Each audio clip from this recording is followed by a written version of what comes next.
નમસ્તે મિત્રો, education hub 354 ચેનલમાં તમારું સ્વાગત છે। તો આજે આપણે શીખીશું ધોરણ 6ની ગણિતની પાઠ્યપુસ્તકનું ચેપ્ટર 3 સંખ્યા સાથે રમત। એના સ્વાધ્યાય 3.3ના પ્રશ્ન 1, 2 અને 3 જે આગળના વિડીયોમાં આપણે શીખી ગયા છે, આજે પ્રશ્ન 4થી શરૂઆત કરીએ।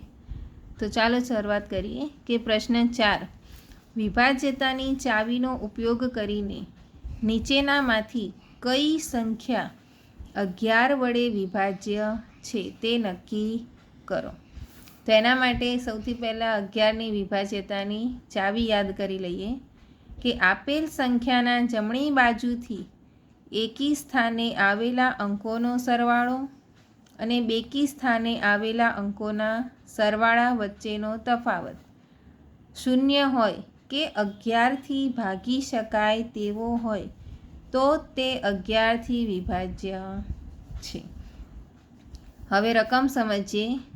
5445। તો સૌથી પહેલાં એના એકી સ્થાન ઉપર આવેલા જમણી બાજુથી શરૂઆત કરવાની।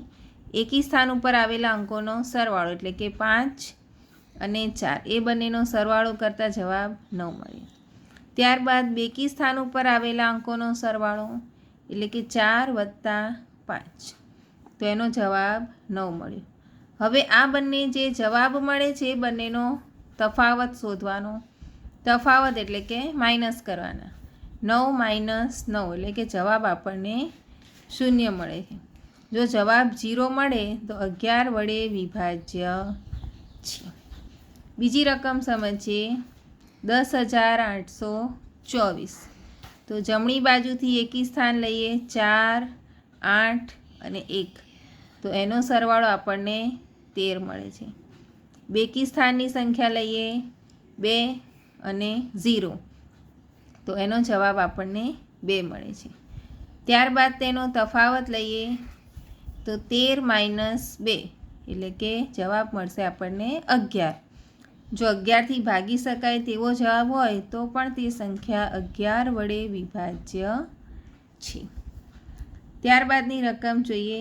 71,38,965। તો એમાં એકી સ્થાન લઈએ જમણી બાજુથી 5, 9, 3 અને 7 તો એ ચારેય અંકોનો સરવાળો આપણને 24 મળે છે। બેકી સ્થાન લઈએ 6, 8 અને 1 તો એનો સરવાળો આપણને 15 મળે છે। ત્યારબાદ એનો તફાવત શોધતા આપણને જવાબ 9 મળે છે જે 11 વડે વિભાજ્ય નથી। ત્યારબાદની રકમ જોઈએ। 7,01,69,308। તો એના જમણી બાજુથી એકી સ્થાન લઈએ 8, 3, 6 અને 0 તો એનો સરવાળો આપણને 17 મળે છે। બેકી સ્થાન લઈએ 0, 9, 1 અને 7 તો એનો સરવાળો આપણને 17 મળે છે। તો અહીંયા આપણને બંનેનો તફાવત 0 મળશે। જો 0 મળે તો 11 વડે વિભાજ્ય છે।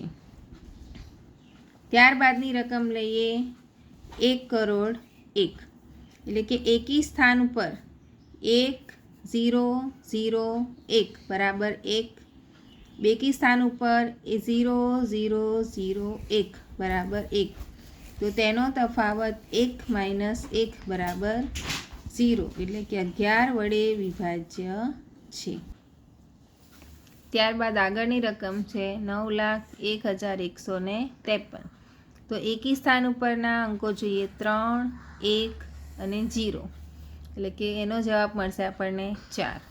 બેકી સ્થાન લઈએ 5, 1 અને 9 તો એનો સરવાળો મળશે 15।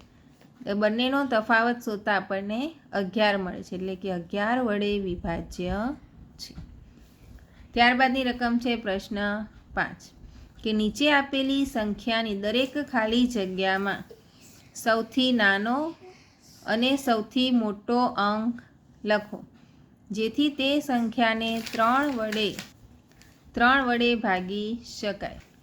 પહેલી રકમ છે ખાલી જગ્યા પછી 6, 7, 2, 4 હવે અહીંયા ખાલી જગ્યામાં આપણે એવી સંખ્યા મૂકવાની, એક સંખ્યા નાની અને એક સંખ્યા મોટી, કે જે 3 વડે વિભાજ્ય હોવી જોઈએ.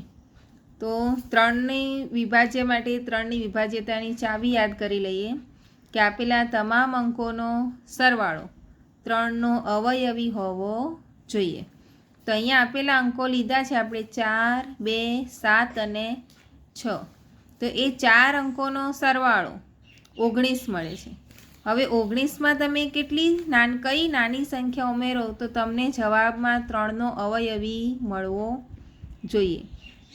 તો અહીંયા મેં 19માં 2 ઉમેર્યા, તો એનો જવાબ આવશે 21, જે 3 વડે વિભાજ્ય છે. એવી રીતે અહીંયા મોટી સંખ્યા માટે, કે અહીંયા જે આપણને જવાબ મળતો હતો 4 અંકોનો એ 19 હતો. હવે એમાં મોટી કઈ અંક ઉમેરીએ તો આપણને 3નો અવયવી મળે. તો એમાં મોટી સંખ્યા 8 ઉમેરતા આપણને જવાબ 27 મળે છે, જે 3નો અવયવી છે. ત્યારબાદ બીજી રકમ છે 4, 7, 6, 5 ખાલી જગ્યા 2. એ તમામ અંકોનો સરવાળો કરતાં આપણને મળે છે 10, 17, 5, 22 ને 2, 24. તો 24 એ 3નો અવયવી છે, એટલે આપણે અહીંયા નાનામાં નાની સંખ્યા 0 લઈશું. ત્યારબાદ બીજી રકમ છે, તે અંકોનો સરવાળો આપણને 24 હતો.